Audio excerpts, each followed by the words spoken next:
Hello everybody, and welcome back to another video. In today's video, we're going to be continuing our post-rotation coverage.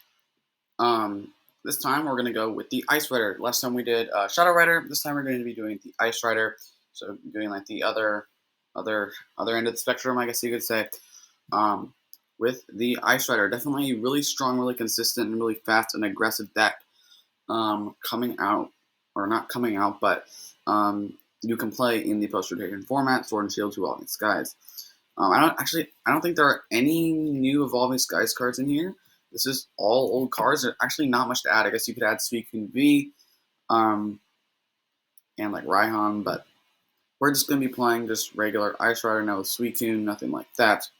But yeah, I'm not going to go over too many of the cards. I'm just kind of going to go through them pretty quickly, because most of these Chilling Reign cards, they've been out for a while, so you should know what they do, and if you don't, you can just go look them up on your own time. So we're going to start it off with a 4-3 line of the VMAX. Yeah, we are going to be running 4 of the V, which is actually decent. Being able to hit 40 for just 1 energy, you can get some early hits on some Pokemon VMAX. And Glacial Lance, you're almost never going to use it. I guess if you want to trade favorably with a V that you can KO, that's not bad, but we're not going to be playing too many here. Just realized I went the wrong direction. We're not going to be attacking with the V too often. We're going to go on to attacking with the VMAX the most here. And the VMAX is the really spotlight card. This guy can do a lot. It hits 250 damage for just 2 energy, and Rider High King can get in some decent damage without having to discard your energy. So we're running a 4-3 line, just trying to be pretty consistent with our Pokemon lines here. We're running an Inteleon build, so we're playing the 3 copies of the Shady Dealings Inteleon, and 1 copy of the Quick Shooting Inteleon, because this Quick Shooting Inteleon can have some niche uses. Obviously, it's a lot better with tag teams because, 250 plus a couple of Quick Shootings, you will KO a lot of tag teams. But Quick Shooting actually gets a lot worse post-rotation, because, especially in Ice Rider Calyrex, because you cannot take KOs on VMAXs or on tag teams with it. You can only really take one in knockouts with tag teams on it, and if you want to take a VMAX knockout one hit with Ice Rider Calyrex, you're going to need a lot of Inteleons in play. So we're only playing 1 copy of Inteleon for the niche purposes. With the Ice Rider Calyrex V, I guess you can use the second attack here to hit for 200, and in combination with Quick Shooting Inteleon, you can knock out something like a Zacian V. But other than that, Quick Shooting is just here for fixing that little bit of math that might come up in some games. So we're just running 3 of the Shady Dealing one, which is off. It's just a lot better without you needing to hit tag team numbers every single game. Because it can search your multiple trainers really, really consistently, and it actually has a decent attack here, doing 120 damage to energy, which is not bad. So we're running a 3-1 split of the Inteleons. Obviously, we have to run the Drizzle as well with Shady Dealings, so we're going to be running 4 of those so we can search out our trainers. Yeah, I shouldn't have to say too much about the Inteleon engine, just going on to our Sobbles here as well. The Inteleon engine has been out here for most of the Chilling Reign meta. It is very, very powerful. With the level balls, you can search with Drizzles, and Drizzles you can just play level balls and quick balls, or level balls and evolution incense, chain Drizzle in the play, and eventually you can get your Inteleon and search those multiple trainers each turn. So Drizzle or Shady Dealing engine is very, very good. And that's it for the Pokemon. We don't have any Crobat. Like I mentioned before the video started, or before we got into the deck list, you could add a Suicune V if you want. This list isn't playing any. If you want to add that Suicune V or like a Raihan or something like that, you can, because it does fit pretty well into the deck. Moving on to our supporters, we have 4 copies of Melanie, which of course is a great new supporter. I mean, I need to stop saying that, but a great supporter. Lets you accelerate a water energy card for your discard pile to your Pokemon V, and then draw 3. So this is what's going to help you get energies back on your Ice Rider Calyrex V Max once you use Max Lance. Because Max Lance discards, you're almost always going to discard all your energy, which means Melanie is a really, really powerful tool being able to get those energies back and consistently hit pretty high numbers turn after turn after turn. And then in terms of other draw supporters, we're running 2 Marnie and 2 Professor's Research. I seem kind of low. You could definitely bump up these if you wanted. We have our Inteleon engine. and we do one Melanie, we can get water energy in a discard pile pretty easily. So having draw supporters is not going to be too big of a deal. And if we really have to find them, we like have to money like right now, then we have them, then we can search out with our Drizzle or Inteleon. And then finally, we're playing 2 copies of Boss's Orders. And since we only play 2 copies of Professor's Research, we don't have many huge discarding effects like the Dene that's rotated. Research, we're going to play 2. So we're not going to be having to dump our hand too much, which is, all the better for the Inteleon and keeping our Inteleon lines in play. But also, we don't have to play too many copies of Boss's Orders because we're not going to be discarding it too often, and we can just search it out exactly when we need it with our Shady Dealing Pokemon. Going into our Stadium cards here, we're running 4 copies of Path at the Peak.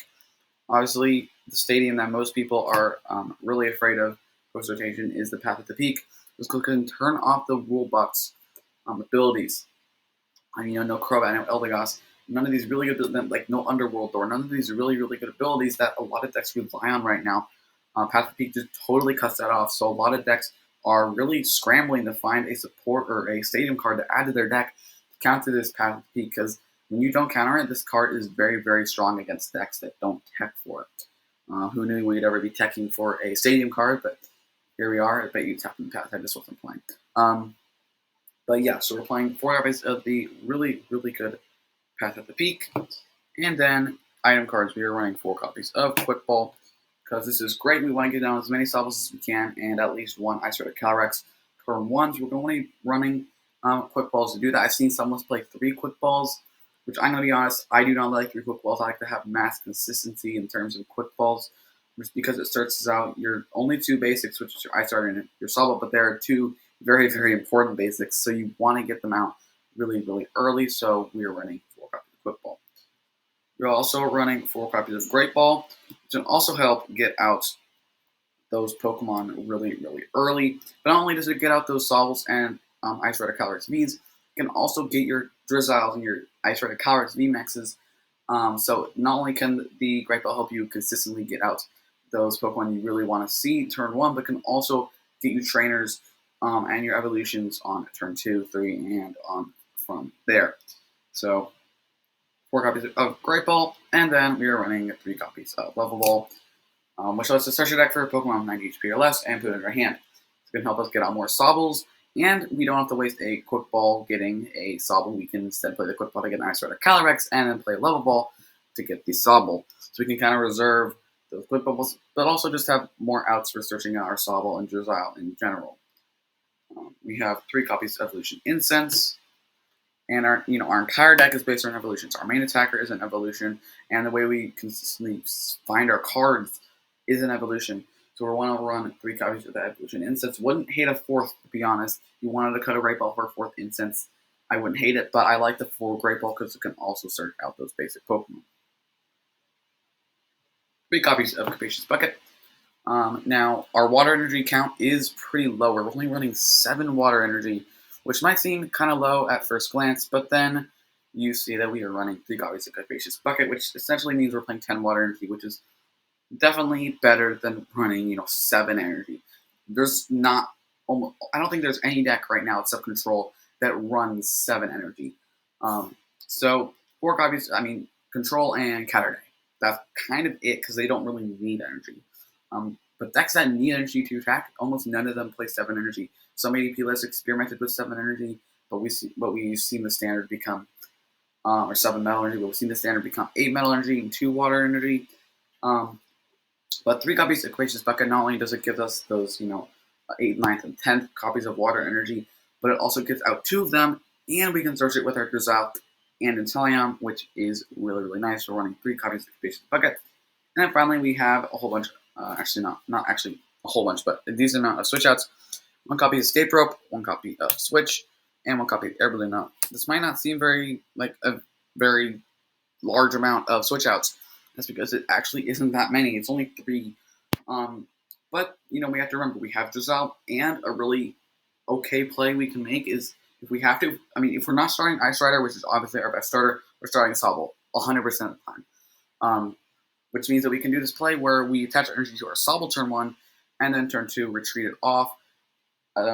put up our Ice Rider Calyrex, attach a turn to our Ice Rider Calyrex, and then we have an energy to discard because we treated our Sobble with Melanie. So it's actually not a big deal if we start with a Sobble in the active turn 1, as long as we have an energy in our turn 1 opening hand, decent other ways to get our Drizzile and stuff like that. So running 3 switch outs isn't that big of a deal. And then finally we are running, like I said, we are running 7 copies of basic water. No wash water energy. I don't think there's actually ever been an Ice Rider deck that plays wash water energy. There's just no real need for it. I mean, I guess Dragapult, it can be nice against the Dragapult decks. We don't really need wash water energy, so just 7 copies of just the regular basic energy. We'll do the trick here, and now we can move this up because I always forget to start in the middle. And there is the Ice Rider Calyrex deck for post-rotation. This deck is also very, very strong.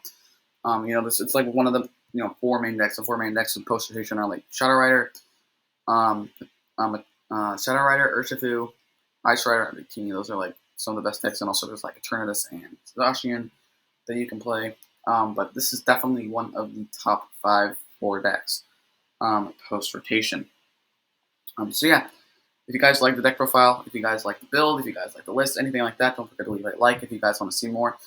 Don't forget to subscribe. I do a whole bunch of videos like this one. I also do PCGO gameplay and also tournament results and just Pokemon TCG stuff in general. So if you like Pokemon TCG, please do consider subscribing. And that's to be it for today's video. I will see you guys in the next one.